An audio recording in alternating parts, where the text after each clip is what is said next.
শাসন করেছে। শাসনের নামে কি করছে? শাসনের নামে শোষণ করছে মানুষের।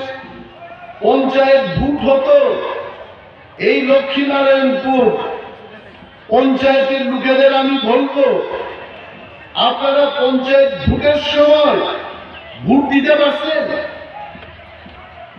ভোট কেন্দ্রে গিয়ে তারা রিগিং করত, কাউন্টিং এর সময় গিয়ে সেখানে রিগিং করত। ভোটগুলো ছিল প্রহসন মাত্র। বন্ধুগণ, আপনারা অবগত আছেন যে আগামী 26শে এপ্রিল আমাদের এই পূর্ব ত্রিপুরা আসনে লোকসভা নির্বাচন সংগঠিত হবে।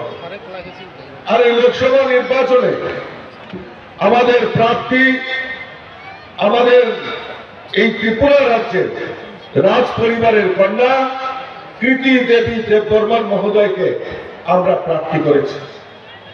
আমি দৃঢ় বিশ্বাস এবং এই আজকে রামচন্দ্রঘাট এলাকায় যে উপস্থিতি প্রমাণ করে দিয়েছে যে আমাদের এই কৃতি দেবী দেববর্মা এখান থেকে নির্বাচিত হয়ে মোদিজির হাতকে শক্তিশালী করবে, সেই সংকল্প এখান থেকে আজকের এই সভা থেকে নিশ্চিত হয়ে গেছে।